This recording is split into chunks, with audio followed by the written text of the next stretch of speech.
El olor a cemento fresco llegó antes de que yo pudiera ver nada. Detuve el auto a unos metros de la entrada y me quedé ahí, con las manos sobre el volante, mirando lo que alguna vez fue el portal de mi refugio. La verja de madera blanca, que yo misma pinté hace 3 años, estaba abierta de par en par. Había una carretilla volcada sobre mis plantas de bugambilia.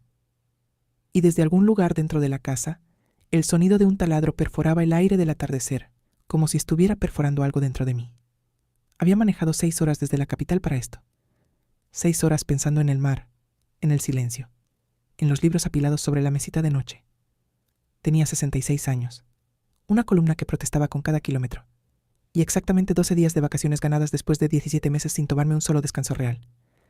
Nadie me había avisado nada. Bajé del auto despacio. Mis pies crujieron sobre los cascajos de obra que cubrían el camino de entrada. Había polvo blanco sobre el felpudo donde ponía bienvenida en letras bordadas que yo misma cosí. Empujé la puerta. Lo que vi adentro me quitó el aire de los pulmones de una sola vez. La cocina ya no existía, no de manera parcial, no en remodelación. No existía. Los azulejos color hueso que yo había elegido pieza por pieza en una tienda de Oaxaca 12 años atrás estaban rotos sobre el piso en fragmentos irregulares. Los gabinetes de madera de pino, esos que me costaron 4 meses de ahorro, habían sido arrancados de las paredes. Quedaban los tornillos, los agujeros, los cables sueltos colgando como venas cortadas.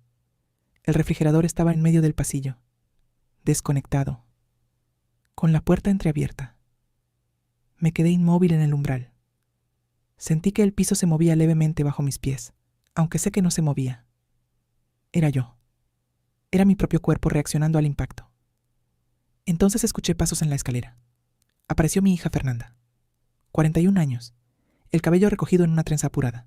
Manchas de yeso en el antebrazo derecho. Sonrió. Una sonrisa rápida, calculada. Esa sonrisa que siempre me ponía en guardia porque nunca llegaba sola. Siempre venía acompañada de algo que yo no iba a querer escuchar. Mamá, qué bueno que llegaste. Teníamos pensado terminar antes de que vinieras, pero los albañiles se retrasaron. Me quedé mirándola, esperando. ¿Terminar qué, Fernanda? Ella abrió los brazos como si la respuesta fuera obvia. La remodelación. Estamos modernizando todo. La cocina, el baño principal, el cuarto de la terraza. Ya era hora, mamá. Esto estaba muy anticuado. ¿Quién autorizó esto? Hubo una pausa, brevísima, pero la vi. Bueno, pensamos que ibas a estar de acuerdo. Es tu casa, pero también es nuestra casa de familia. Todos nos beneficiamos. Todos. Esa palabra.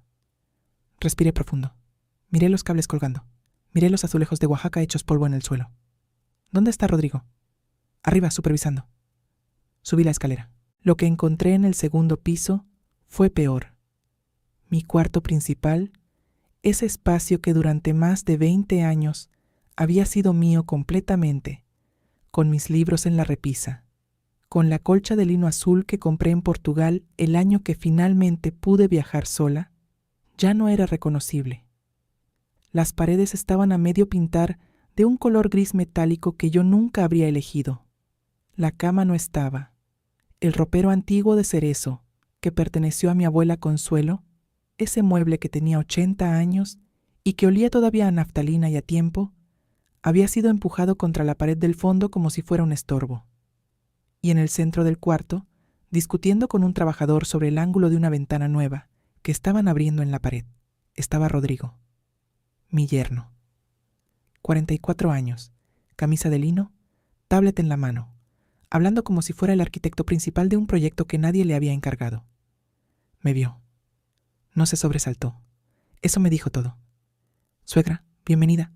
¿Qué le parece? ¿Qué? Esto va a quedar espectacular. No respondí. Caminé hasta la ventana rota. Puse la mano sobre el marco de madera fresca, sin pintura, sin protección. Miré hacia afuera. El mar estaba ahí, tranquilo, ajeno a todo esto. ¿Dónde está mi cama, Rodrigo? La movimos temporalmente al cuarto del fondo, solo mientras terminamos aquí. ¿Y mis cosas? En cajas. Todo guardado con cuidado. Con cuidado. En cajas. ¿Por qué no me consultaron? Rodrigo suspiró con esa paciencia estudiada de quien ya tiene la respuesta preparada.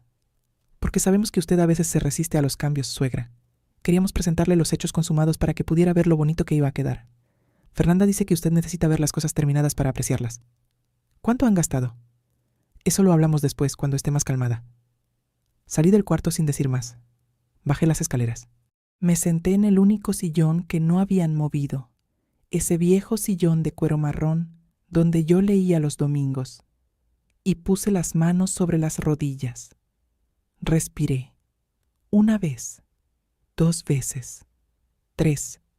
Y entonces entendí que esto no era un malentendido. Esto era un plan. Esa noche dormí, o intenté dormir, en el cuarto del fondo, una habitación de 4 metros cuadrados que antes usaba como bodega, con una cama individual pegada a la pared y una ventana pequeña que daba al estacionamiento. Mis cosas estaban en 4 cajas de cartón apiladas en el rincón. Mis libros, mi ropa, los pequeños objetos que hacen que un espacio sea tuyo. Me acosté vestida sobre la colcha. Escuché las olas. Siempre había amado ese sonido. Esa noche me partió el corazón. Comprendí algo mientras miraba el techo. Yo no era una invitada sorpresa en mi propia casa. Yo era el obstáculo. La única pieza que no encajaba en el plan que alguien más había diseñado para mi propiedad. Mi propiedad.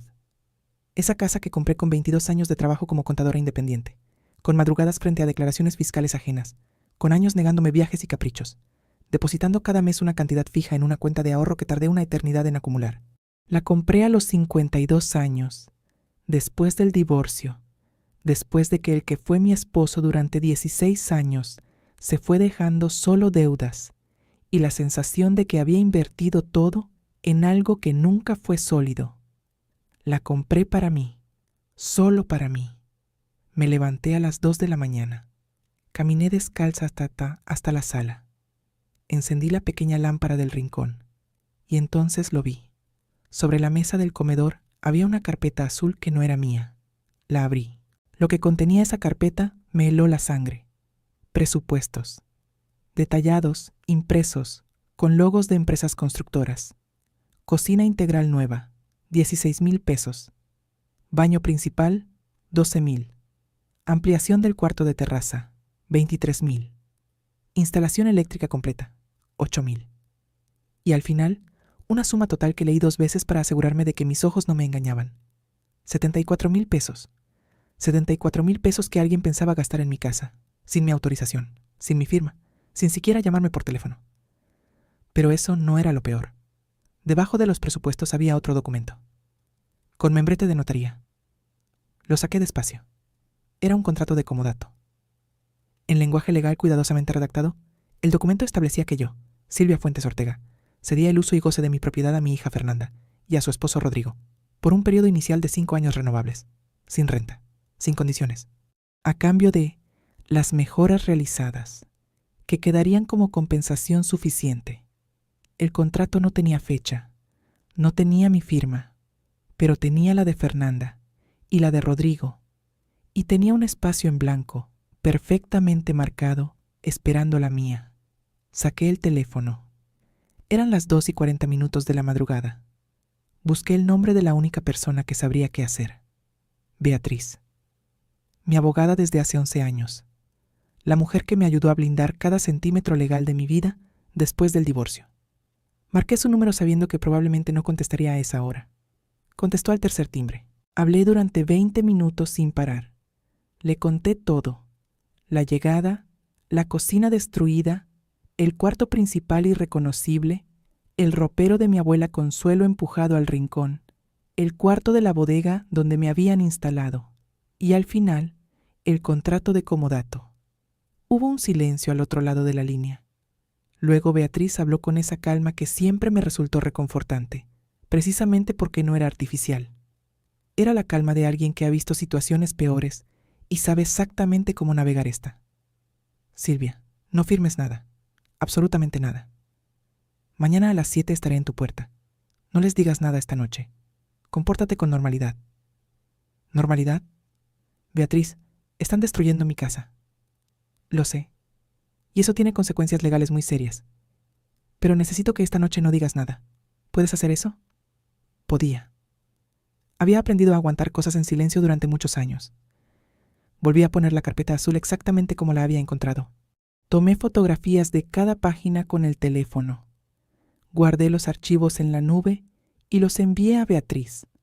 Después subí al cuarto de la bodega y me acosté sobre la cama individual. Por primera vez esa noche, sentí algo que no era miedo ni rabia. Era resolución. Esto apenas comenzaba. Y yo no tenía ninguna intención de perder. Beatriz llegó a las 6:58. La vi desde la ventana pequeña, bajando de su auto gris con el maletín de cuero negro, el cabello recogido, los lentes de montura delgada. 60 años y la energía de alguien que duerme tranquila porque sabe que hace su trabajo bien. La llevé al jardín trasero, donde el sonido del mar ahogaba las voces. Le mostré las fotografías.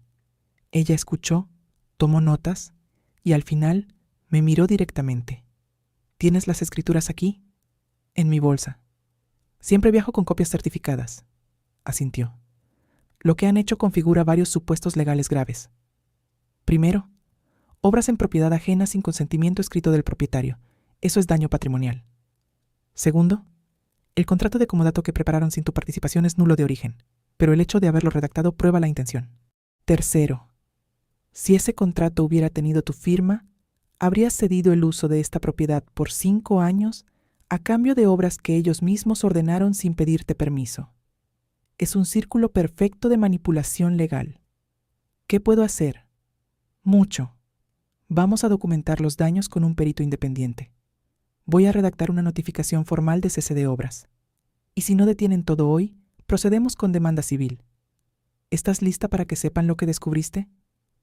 Miré hacia la ventana de mi cuarto. Las paredes grises a medio pintar. Más que lista. La confrontación ocurrió en la sala, con los 3 de pie, y el sonido del mar de fondo como testigo mudo. Fernanda habló primero. Dijo que todo era por mi bien, que la casa necesitaba esas mejoras para cuando yo ya no pudiera mantenerla, que ellos solo querían ayudar, que yo siempre había sido muy cerrada a los cambios, muy apegada a las cosas materiales, muy poco dispuesta a compartir con la familia, muy poco dispuesta a compartir. Yo que pagué su carrera universitaria completa, yo que la apoyé económicamente los 3 primeros años de su matrimonio, yo que nunca le cobré el préstamo de 50,000 pesos para el enganche de su departamento. Saqué el teléfono. Le mostré la fotografía del contrato de comodato. El silencio fue absoluto. Rodrigo intentó recomponerse. Dijo que era solo un borrador, que lo tenían listo para cuando yo decidiera, que no era lo que parecía. Es exactamente lo que parece, respondí con una calma que me sorprendió a mí misma. Y mi abogada, que está afuera esperando, opina lo mismo. Fernanda me miró de una manera que nunca antes me había mirado. No era sorpresa exactamente. Era el recalibrado rápido de alguien que acaba de descubrir que la jugada no salió como esperaba. Mamá, no tienes que involucrar abogados. Somos familia. La familia no destruye la cocina de alguien sin pedirle permiso. Rodrigo intervino con voz que quería sonar razonable. Suegra, seamos adultos. Usted tiene esta casa y un departamento en la capital. Nosotros no tenemos nada. ¿No le parece justo compartir con su propia hija? Justo sería que me lo hubieran pedido, que me hubieran llamado, presentado una propuesta y esperado mi respuesta.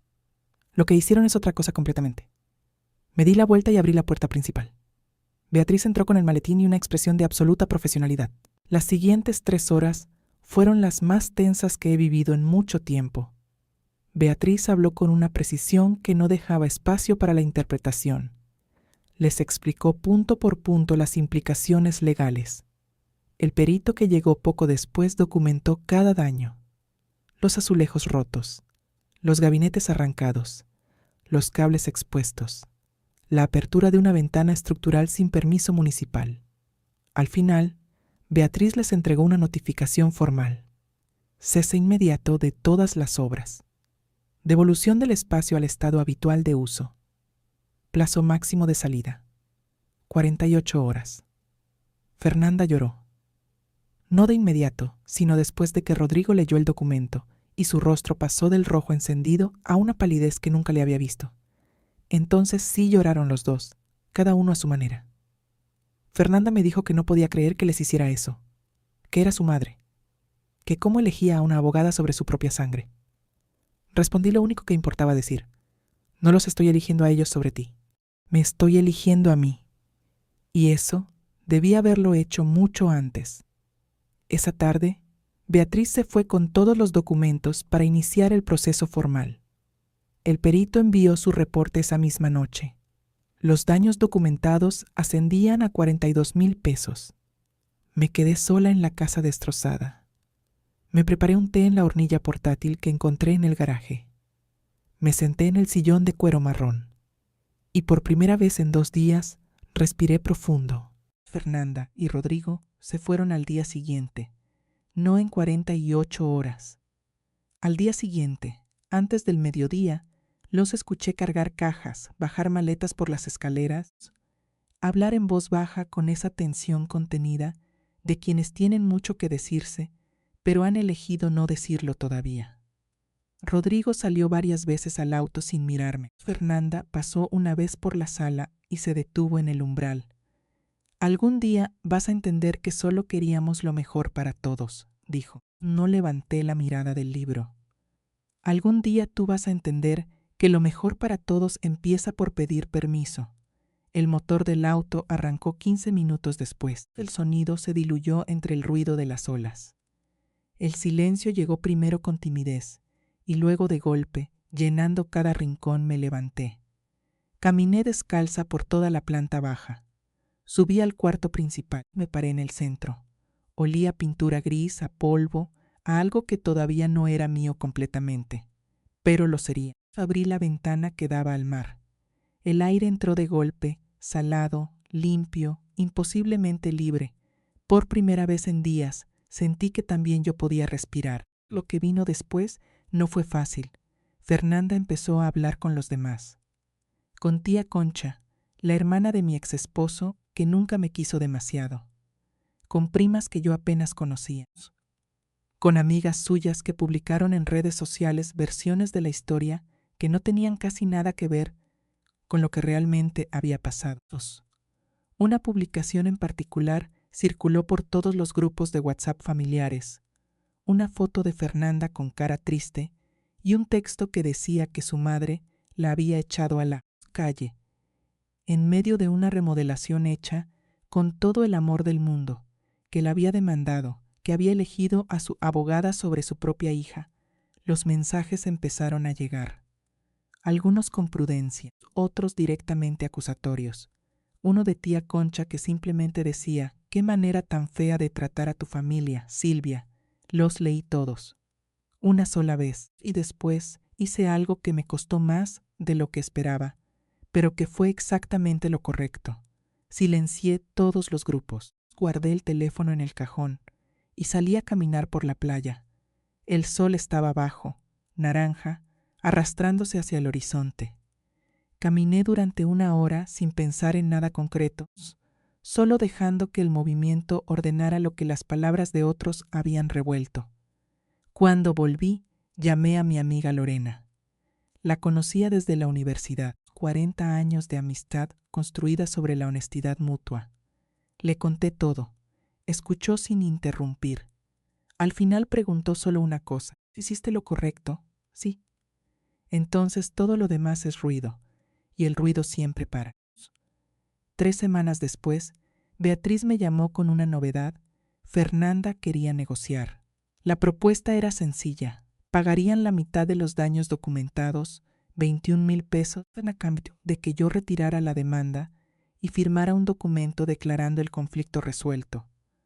Beatriz me lo explicó con su habitual neutralidad profesional y esperó. No, dije. ¿Quieres que contraoferte? No. Que paguen lo que deben pagar, todo. Silvia, ir a juicio puede tomar meses, y aunque ganemos, cobrar la sentencia tiene sus propios tiempos. Lo sé, pero no se trata solo del dinero. Se trata de que entiendan que lo que hicieron tiene un costo real, que no pueden destruir algo que no es suyo y saldar la cuenta a la mitad. Entendido. Seguimos adelante. Colgué y salí a la terraza. Abrí audiencias, documentos, la posibilidad real de sentarme frente a mi hija en una sala de juzgado y decir en voz alta, ante un juez, todo lo que había pasado. No me daba miedo, me daba pena. Pero ya había aprendido que la pena y la determinación pueden coexistir sin anularse mutuamente. Mientras esperaba el juicio, contraté a una empresa de reparaciones. El maestro de obras se llamaba don Aurelio, 70 años, manos grandes, voz de pocas palabras. Recorrió la casa en silencio durante 20 minutos y al final se sentó con un cuaderno. Señora, quien hizo esto no sabía lo que hacía. Hay un error de impermeabilización que si no se atiende en 3 meses, le va a costar 3 veces más. Y esos cables colgando en la cocina son un riesgo real de incendios. ¿Cuánto tiempo para dejarlo mejor que antes? 2 meses y todo va bien con los permisos. Empiece cuando quiera, y empezó. El sonido de la obra volvió a llenar la casa, pero era distinto ahora. Era mío. Cada decisión pasaba por mí. El color de las paredes, el tipo de mosaico, la madera de los gabinetes. Don Aurelio me consultaba todo con una paciencia y un respeto que me recordaban por qué importa tanto elegir bien a las personas con quienes uno trabaja. El juicio ocurrió un martes de marzo. Con lluvia fina y un cielo gris, Beatriz y yo llegamos temprano. La sala de audiencias era pequeña, con sillas de plástico y una mesa larga de madera oscura. El juez era un hombre de unos 55 años, con expresión de quien ha escuchado demasiadas historias de familias destruidas por el dinero. Fernanda llegó con Rodrigo y su abogado. La miré, ella me miró. No hubo saludos. Me di cuenta en ese momento de algo que no había calculado. Verla ahí me producía más tristeza que rabia. La rabia había ido cediendo espacio durante esas semanas. En su lugar quedaba algo más parecido a la claridad. Beatriz presentó el caso con precisión quirúrgica. Las fotografías de los daños proyectadas en pantalla. El reporte del perito. Los presupuestos encontrados en la carpeta azul.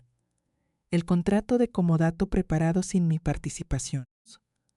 Cada documento construyendo un caso que no dejaba espacio para la interpretación. El abogado de Fernanda intentó argumentar que las intenciones habían sido buenas, que era una propiedad familiar, que el contexto emocional debía considerarse. El juez lo interrumpió. ¿Tenía la demandada autorización escrita de la propietaria para realizar las obras? No, señoría, pero responda la pregunta, ¿sí o no? No, señoría. Continúe. Cuando me tocó testificar, hablé despacio, sin lágrimas, nietos, sin dramatismo, solo con los hechos ordenados cronológicamente, tal como habían sucedido.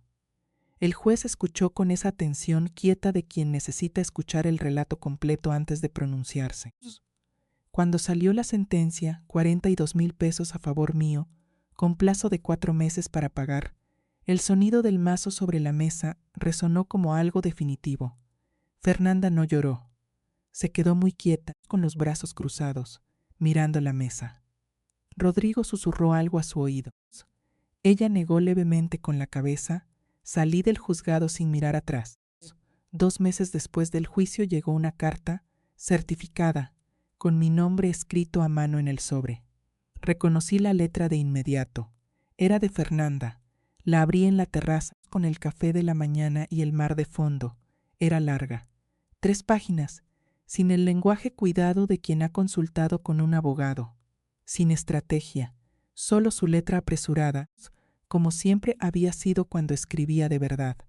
Decía que había tenido tiempo de pensar, que Rodrigo y ella habían discutido mucho, que él seguía creyendo que yo había reaccionado de manera exagerada, pero que ella ya no podía sostener esa versión porque en el fondo sabía que no era verdad. Decía que habían actuado mal, que nunca debieron empezar las obras sin preguntarme, que el contrato de comodato había sido idea de Rodrigo y que ella lo aceptó diciéndose que era una formalidad, pero que sabía perfectamente lo que era, decía que lo sentía. No era una disculpa perfecta. Tenía huecos, momentos donde todavía se justificaba, pero también tenía algo que yo no esperaba: honestidad. Una honestidad imperfecta, a medias, del tipo que cuesta mucho y que por eso mismo vale algo. Al final escribía: sé que no tienes por qué perdonarme ahora, ni nunca, si no quieres. Pero necesitaba decirte que entendí, que tú tenías razón, y que ojalá algún día podamos hablar de verdad, sin abogados, sin documentos, solo nosotras dos. Doblé la carta, la guardé, me quedé mirando el mar durante un rato largo. No era perdón todavía. El perdón toma tiempo y no obedece al calendario de quien lo necesita. Pero era algo. Era el principio de algo que yo no sabía si quería construir, pero que al menos ya no me negaba a considerar. Han pasado 8 meses desde aquella tarde en que llegué y encontré mi cocina hecha añicos. La casa está perfecta ahora. Los mosaicos nuevos de la cocina son de un terracota cálido que me recuerda a los mercados del sur. El cuarto principal huele a madera fresca y a la lavanda que puse en un difusor sobre la repisa. El ropero de mi abuela Consuelo está restaurado, devuelto a su lugar junto a la ventana donde siempre debió estar. Duermo bien. Camino cada mañana por la orilla. Entonces, leo en la hamaca por las tardes. Lorena vino a visitarme el mes pasado y nos quedamos hasta la medianoche hablando de todo lo que no habíamos hablado en años. Beatriz me ayudó a actualizar mi testamento. Todo quedó muy claro, muy específico. No por rencor, sino por prudencia. Por la certeza de que lo que construiste con tus propias manos va a ir exactamente a donde tú decidiste, independientemente de lo que otros opinen. Fernanda me ha enviado 3 mensajes desde la carta, cortos, sin exigir respuesta. Uno para decirme que había empezado terapia, uno para avisarme que ella y Rodrigo estaban separados, y uno, hace 2 semanas, solo para decir: espero que estés bien, mamá. A ese último sí respondí. 3 palabras: estoy muy bien, no es reconciliación. No todavía, pero es una ventana entreabierta, y con eso por ahora tengo suficiente. Lo que aprendí de todo esto no cabe en una sola frase, pero si tuviera que elegir una, elegiría esta. Elegirte a ti misma no significa abandonar a quienes amas. Significa dejar de abandonarte a ti para que otros ocupen el espacio que es tuyo. 66 años tardé en entenderlo completamente, y valió cada uno de ellos. Esta noche voy a cenar en la terraza, con el mar enfrente y el cielo lleno de estrellas. Voy a abrir ese vino que guardé para una ocasión especial y que durante meses no encontré. Y voy a brindar sola, sin vergüenza, porque aprendí que las victorias más importantes son exactamente esas, las que no necesitan testigos para ser reales. Si tú también estás en medio de una de esas batallas silenciosas donde nadie parece ver lo que te está costando, quiero que sepas algo. No estás equivocada por defenderte. No eres egoísta por proteger lo que construiste.